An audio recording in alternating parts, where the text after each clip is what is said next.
Welcome to digital JK classes. तो देखिए NCF जो मैंने आपको बोला था, नेशनल करिकुलम फ्रेमवर्क, जिसे हिंदी में क्या बोलते हैं, राष्ट्रीय पाठ्यक्रम रूपरेखा 2005, ये काफ़ी इंपॉर्टेंट है और इससे क्वेश्चन आना एकदम कंफर्म है, हर बार पूछा है। और इसी के बेस पे जो है आपको लैंग्वेज जो देखने को मिलेगा सीटेट में, तो इसलिए आपको ये काफ़ी इंपॉर्टेंट है पढ़ना। तो जो लोग भी पहले अभी तक नहीं पढ़े हैं तो वो टेलीग्राम पे ज्वाइन हो जाइए। अगर आप बोलोगे तो मैं वहाँ पर इसका पूरा पीडीएफ जो है भेज दूंगी। सबसे पहले मैं क्या कराऊंगी कि इसकी कुछ थ्योरी जो है वो आपको समझाऊंगी, फिर उसके साथ कुछ क्वेश्चंस कराऊंगी, सो दैट आपकी थ्योरी प्लस क्वेश्चंस दोनों तैयार हो जाए। तो ये जो है पार्ट 1 है, इसका पार्ट 2 जो है वो दूसरा होगा, क्योंकि क्वेश्चन जो हैं बहुत ज़्यादा थे। तो मैंने सोचा कि पहले इसकी थ्योरी मैं आपको पढ़ा देती हूँ, उसके बाद से फिर दूसरे पार्ट में थोड़ी सी थ्योरी एंड क्वेश्चंस। तो चलिए देखते हैं। सबसे पहले देखिए एनसीएफ 2005 की जो गाइडलाइंस आई थी वो इसलिए इंपॉर्टेंट है कि क्योंकि अब जो है अगर आप टीचर हो कहीं पे या फिर कोई बच्चा है स्कूल में, उसको कैसे ट्रीट करना है वो सब कुछ जो है इसके आधार पे ही बताया गया है। पहला देखिए कि इसमें ये है कि ज्ञान के स्कूल को क्या करना है, बाहरी जीवन से जोड़ा जाए। जब भी आपको कभी किसी भी क्वेश्चन में जो है ऐसा दिखे कि बच्चे को केवल क्लास में शिक्षा देनी चाहिए या फिर बच्चे को जो क्लास में शिक्षा देनी चाहिए वो उसको जो डेली जो उसके लाइफ में जो भी चीज़ें हो रही हैं, क्योंकि अगर आप स्कूल के बाहर से नहीं जोड़ोगे, केवल टेक्स्ट बुक से ही पढ़ा दोगे, तो बच्चे के जो समझ का विकास है वो उतना नहीं हो पाएगा। तो बस ये साथ में आप एक्सप्लेनेशन भी ध्यान रखिएगा कि ज्ञान को क्या करना है, स्कूल के बाहरी जीवन से जोड़ना है। अब बाहरी जीवन का मतलब कि बाहर में जैसे कि एनवायरनमेंट में क्या हो रहा है, वो सारी चीज़ें, अब जो जो चीज़ें नई नई चल रही वो उसको समझाइए या फिर किसी का एग्जाम्पल देकर समझाओ। कोई टेक्स्ट बुक में कोई भी मान लीजिए कि पक्षियों से रिलेटेड आ गया या फिर मैथ से रिलेटेड कुछ भी आ गया हो, आप उसको कनेक्ट कर दीजिए, वो आराम से सीख जाएगा। अब चलिए दूसरा देखते हैं। पढ़ाई को रटने की प्रणाली से अलग करना है। ये तो मैंने आपको बताया ही है।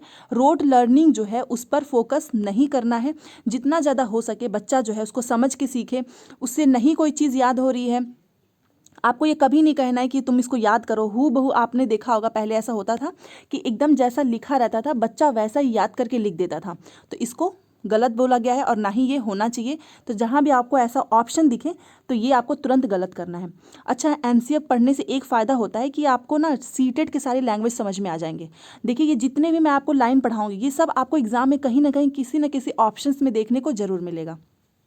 चलिए आगे देखते हैं। ये देखिए, पाठ्यचर्या पाठ्य पुस्तक केंद्रित ही बस ना हो।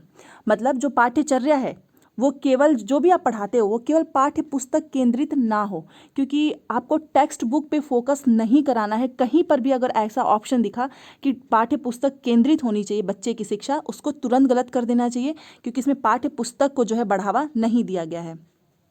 और ये सारे फैक्चुअल हैं, जो एनसीएफ ने बोला है वही मैं आपको पढ़ा रही हूँ। आपको कभी भी कुछ भी अपने मन से नहीं पढ़ना है, क्योंकि सीटेट में सिलेबस में दिया हुआ है आपके।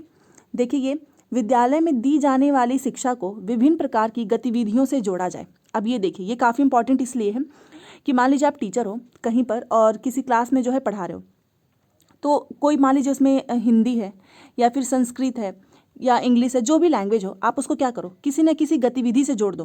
क्योंकि जब भी हम किसी बच्चों को ना एक्टिविटी में जोड़ते हैं तो वहाँ पे बच्चा खुद अपने हाथ से करता है। और हस्तपरक गतिविधि जो है एक क्या है, पॉजिटिव वर्ड है। हस्तपरक मतलब खुद बच्चा खुद से करेगा। मान लो आप जो है वो पढ़ा रहे हो, मैथ पढ़ा रहे हो, तो क्या करो, बच्चों को सम्स नहीं आ रहे हैं तो उनको मैच स्टिक से या फिर किसी भी चीज़ से ऐसे जोड़ जोड़ के सिखाओ। रेक्टेंगल बनाना, या फिर अगर आपको छोटा सा अगर कोई भी चीज़ सिखानी है, अगर उसमें आपने खुद से एक एक्टिविटी जोड़ दी तो बच्चा उसको बहुत अच्छे से समझ भी लेता है और उसको उसमें इंटरेस्ट आता है। तो ये आप समझ गए होंगे कि कहीं पर भी विभिन्न प्रकार की गतिविधि आए, चाहे वो किसी भी सब्जेक्ट से रिलेटेड हो, तो उसमें आपको जो ये ऑप्शंस हमेशा राइट करना है। ये देखिए, और आप चिंता मत कीजिएगा अगर आप नहीं लिख पा रहे हो तो कोई बात नहीं, टेलीग्राम पे आप जुड़ जाइएगा, मैं ये सब भेज दूंगी वहाँ पर। ये देखिए, राष्ट्रीय मूल्यों के प्रति अस्थावान विद्यार्थी तैयार किया जाए। अब ये क्या है, राष्ट्रीय मूल्यों के प्रति अस्थावान विद्यार्थी इसलिए तैयार किया जाए कि आपको बच्चों के अंदर ये राष्ट्रीय मूल्य जो है विकसित करना चाहिए। कि जैसे कि आपने देखा होगा कि लोग पब्लिक जो प्रॉपर्टी होती है वो डैमेज कर देते हैं, तो इन सब चीज़ों का एग्जाम्पल दो कि वो जो है आपके खुद जो हम नॉर्मल जो लोग हैं उन्हीं के पैसे से बना हुआ है। तो ऐसे उनके अंदर जो है राष्ट्रीय मूल्य जो है, जैसे कि लड़ाई झगड़ा हो गया, ये जो चोरी वगैरह होता है, तो इसके एग्जाम्पल आपको देके सिखाना चाहिए, ताकि बच्चा जो है उसके अंदर राष्ट्रीय मूल्य भी आए। तो अगर कहीं ऐसा ऑप्शन दिखे तो आप उसको तुरंत राइट कर देना। अब चलिए नीचे देखते हैं। ये देखिए एनसीएफ 2005 बेनिफिट्स, मतलब जो राष्ट्रीय पाठ्यचर्या की जो रूपरेखा है इसकी विशेषताएं क्या है, तो चलिए देखते हैं। और ये जितनी भी विशेषताएं हैं ये आपको कहीं ना कहीं किसी न किसी ऑप्शंस में देखने को जरूर मिलेगा। तो ये देखिए, विद्यार्थियों को दी जाने वाली शिक्षा में शिक्षण सूत्र जैसे ज्ञात से अज्ञात की ओर, मूर्त से अमूर्त की ओर, ये जैसा कि एक दिन मैं आपको पढ़ा रही थी तो उसमें ऐसा ऑप्शन में लिखा था कि ज्ञात से अज्ञात की ओर पढ़ाना है कि मूर्त से या फिर अज्ञात से ज्ञात। तो याद रखना, जब भी आप बच्चों को कोई भी शिक्षण सूत्र में कोई भी एजुकेशन दे रहे हो तो उसमें आपको ज्ञात से अज्ञात जाना है। पहले जो बच्चा जानता है वो पहले उससे रिलेट करके सिखाओ। मूर्त मतलब उसके सामने कोई एग्जाम्पल हो उससे सिखाओ, बाद में आपको अमूर्त मतलब जो जिसमें कल्पना वगैरह करते हैं वो चीज़। तो ये पॉइंट जो है एकदम याद रखना, ऐसे ऑप्शंस कहीं भी आए तो उसको राइट करना है। ये देखिए, शिक्षण सूत्रों का अधिक से अधिक प्रयोग किया जाए। शिक्षण सूत्र मतलब टीचिंग जो लर्निंग मेथड, टीएलएम वगैरह आपने देखा होगा, अगर आपकी ट्रेनिंग वगैरह हो गई होगी या फिर होगी भी तो उसमें टीएलएम वगैरह बनाने को जो है सिखाया जाता है। क्यों? क्योंकि जितना आप जो टीचिंग लर्निंग मेथड है जितना ज़्यादा यूज करोगे उससे बच्चा जो है ज़्यादा सीखेगा। आपको अपने एजुकेशंस को जो भी आप शिक्षा देते हो उसको टेक्स्ट बुक से जो है बाहर ही रह के जोड़ना है, टेक्स्ट बुक आधारित नहीं होना चाहिए, और टीएलएम जो है वो सबसे बेस्ट ऑप्शन होता है। अब ये देखिए, किसी भी प्रकार की सूचना को ज्ञान मानने से बचा जाए। जैसे कि मान लो कोई इन्फॉर्मेशन आ रही है, आप उसको ये ना ऐसा दिखाओ कि बच्चा जो है उसको अपना ज्ञान माने। तो आपको हमेशा यही करना है कि कोई भी प्रकार की इन्फॉर्मेशन आ रही है उसको ज्ञान मानने से बचा जाए, ऐसा उनके अंदर डेवलप करना है। और ये बेसिकली आपको ये ध्यान रखना है कि जब भी ऐसा सीटेट के हिसाब से, सीटेट में जब भी कहीं ऐसा ऑप्शन दिखे तो आप ध्यान रखिएगा कि ये एनसीएफ में लाइन है। तो अभी आप क्या कर रहे हो, अभी आप सीटेट के एग्ज़ाम की ही प्रिपरेशन कर रहे हो तो उसके हिसाब से ये सारे ये ऑप्शंस आएंगे ही। अब ये देखिए, विशाल पाठ्यक्रम मतलब बहुत बड़ा करिकुलम या बड़ी बड़ी पुस्तकें शिक्षा प्रणाली की असफलता का प्रतीक है। यस, क्योंकि अब जो है शिक्षा बिना बोझ का, आपको पता ही है कि अब ज़्यादा बच्चों को किताबें नहीं थोपनी है कि बच्चा का जो है पाठ्यक्रम आपने बहुत बड़ा कर दिया। अब तो पाठ्यक्रम भी बहुत लिमिटेड छोटे कर दिए गए हैं। ऐसा क्यों होता है? क्योंकि उनके ऊपर बोझ हो जाता है, उन्हें फिर उन्हें ऐसा लगता है कि सारे जो है पाठ्यक्रम हमको पढ़ना है, कंप्लीट करना है, फिर जो स्कूल होता है उसके ऊपर भी ऐसा आ जाता है। तो इसलिए इससे क्या होता है, उससे जो बच्चा जितना सीख सकता है वो उतना नहीं सीख सकता है। तो कम पढ़ाना है बट उनको ऐसा पढ़ाना है कि वो खुद करके सीख सकें। समझ गए होंगे आप। मूल्य को उपदेश के द्वारा नहीं बल्कि उसी प्रकार का वातावरण बनाकर स्थापित किया जाए। मैंने हमेशा बोला है कि कभी भी कोई भी चीज़ जो है आप खड़े होकर ऐसे उपदेश दे दोगे तो उससे बच्चा नहीं सीखेगा। उस कोई भी चीज़ सिखानी हो तो वैसा एनवायरनमेंट बना दो, वैसा वातावरण बनाओ जिसमें बच्चा जो है, जिस बच्चे की जितनी ज़्यादा सेंसेस जो इंद्रियां होती हैं जितनी ज़्यादा जो है उसमें इन्वॉल्व होंगी, बच्चा उतना ही ज़्यादा सीखता है। अब ये देखिए, बच्चों को स्कूल में तनाव मुक्त वातावरण दिया जाए। यस, बच्चों को कभी भी प्रेशराइज नहीं करना है कि तुमको ये होमवर्क कंप्लीट करना है, तुमको ये टेक्स्ट बुक में ये जो लिखा हो इसको पूरा उतार दो, या फिर टेस्ट आ रहा है तो पास होने के लिए इन जो है याद करना है। तो ऐसी चीज़ें नहीं करनी है। जितना वो तनाव से मुक्त रहेंगे उतना ही ज़्यादा सीखेंगे। ये देखिए, सह शैक्षिक के गतिविधियों में बच्चों के अभिभावकों को भी जोड़ा जाए।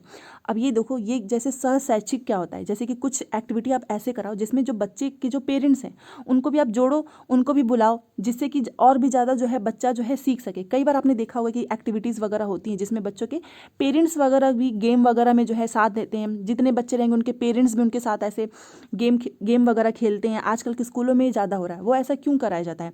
जिससे कि बच्चा जो है खेल खेल में सीख भी लेता है, प्लस उसके जो पेरेंट्स हैं उनको भी पता चलता है अपने बच्चों के बारे में। क्योंकि आपको पता है कि स्कूल में जो टीचर होता है, अगर एक बहुत अच्छा टीचर है, अगर उसके क्लास में 30 भी स्टूडेंट्स हैं तो शायद उसके पेरेंट्स से ज़्यादा उस टीचर को पता होता है कि बच्चा जो है कौन से सब्जेक्ट में वीक है, अगर उसने अच्छे से पढ़ाया हो तो ही, कि कौन से सब्जेक्ट में वीक है ये, और इसके अंदर कौन कौन सी क्षमता जो है बहुत विकसित हो सकती है।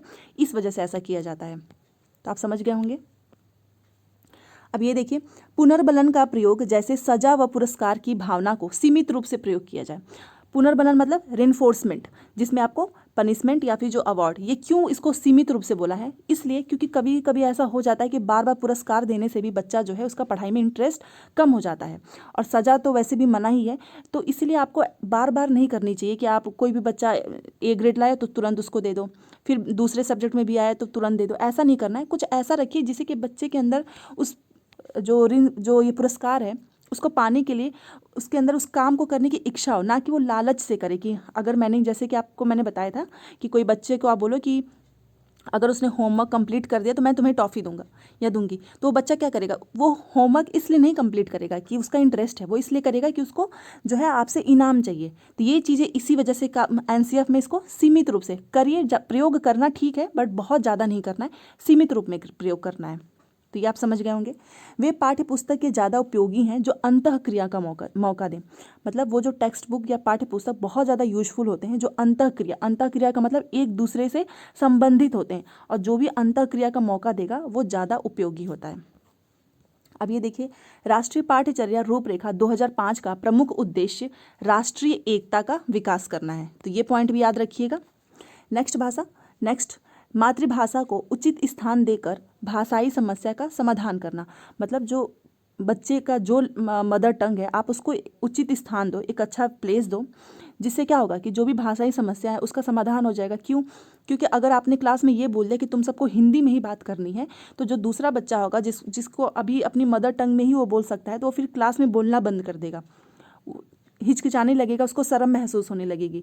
इसलिए आपको उसके हर बच्चे के जो लैंग्वेज को एक अच्छा स्थान देना है, जिससे कि बच्चे को कोई हिचक ना हो, कोई भी शर्म ना हो, वो अच्छे से सीख सके। तभी तो बोला गया है कि बहुभाषिकता को आपको प्रमोट करना है। बच्चा जिस लैंग्वेज में समझ सकता है आप उसमें सिखाइए। अब ये देखिए, छात्रों में अध्ययन के प्रति रुचि का विकास करना, और ये सबसे ज़्यादा इम्पॉर्टेंट इसलिए है क्योंकि अगर एक बार आपने बच्चों में टीचिंग से कोई भी एजुकेशन वो कर रहे हैं उससे रिलेटेड इंटरेस्ट पैदा कर दिया तो बच्चा बहुत आगे जा सकता है। इसी वजह से टेक्स्ट बुक से नहीं, हर कोई भी चीज़ सिखानी हो आप उनको जो भी बाहरी जीवन से जोड़ कर सिखाइए तो अच्छे से सीखेंगे। तो ये पूरी थ्योरी मैंने आपको समझाई है। अभी जो भी बाकी है वो भी बता देती हूँ।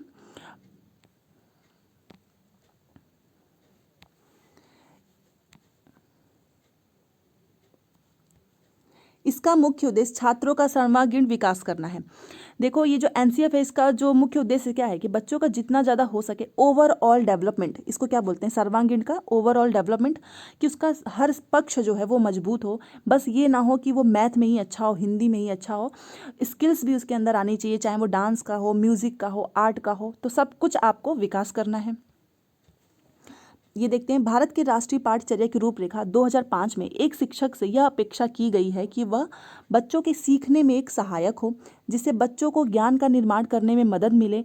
एक शिक्षक भी एक शिक्षार्थी, परामर्शदाता, प्रबंधक, मूल्यांकनकर्ता और प्रवर्तक के रूप में कार्य करता है। अब ये यहाँ पर एक चीज़ याद रखना कि शिक्षक से ये अपेक्षा किया गया है कि वह बच्चों के सीखने में क्या हो, एक सहायक हो, ना कि वो एक निर्देशक देने वाला हो, जिससे कि बच्चों का ज्ञान जो है वो बढ़ सके। एक टीचर जो है वो भी एक शिक्षार्थी इसलिए क्योंकि वो बच्चों का एक मित्र की तरह उसको रहना चाहिए।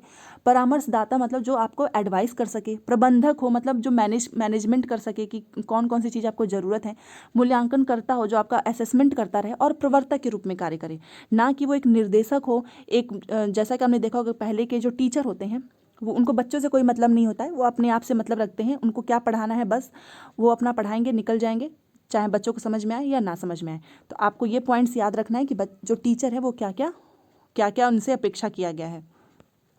तो चलिए कुछ इंपॉर्टेंट क्वेश्चंस देख लेते हैं, और ये क्वेश्चंस ऐसे हैं कि ये आपको केवल सीटेट में नहीं, चाहे आप आगे कोई भी परीक्षा दो, केवीएस का दो, डीएसएसबी का दो, सुपर टेट का दो, सब में काम आएगा।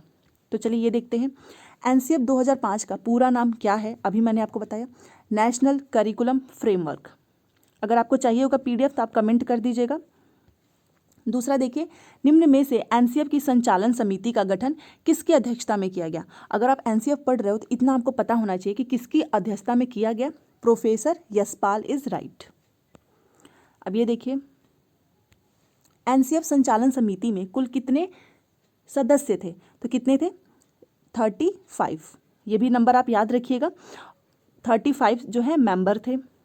अब ये देखिए, एनसीएफ 2005 के अनुसार बालक की प्राथमिक शिक्षा की भाषा होनी चाहिए। तो ये तो आप सभी को पता होना चाहिए कि उनकी जो बच्चा जो है उसकी प्राथमिक भाषा, जो प्राथमिक शिक्षा उसको मिल रही है, उसकी भाषा किस में होनी चाहिए। ऑप्शन देखिए, स्थानीय भाषा, विदेशी, कठिन या कोई भी भाषा। तो वो उसकी स्थानीय भाषा होनी चाहिए, मतलब वो जहाँ से बिलोंग करता है वहाँ की भाषा। अब वो कहीं गाँव वगैरह में रह रहा है और आप उसे उम्मीद कर लो कि वो एकदम बढ़िया हिंदी बोले, जैसे कि अभी भी सरकारी स्कूल के जो बच्चे होते हैं वो अपनी स्थानीय भाषा में बोलते हैं, तो आपको उसी में पढ़ाना चाहिए। 5वां देखिए, बालकों की शिक्षण प्रक्रिया एनसीएफ के अनुसार कैसी होनी चाहिए?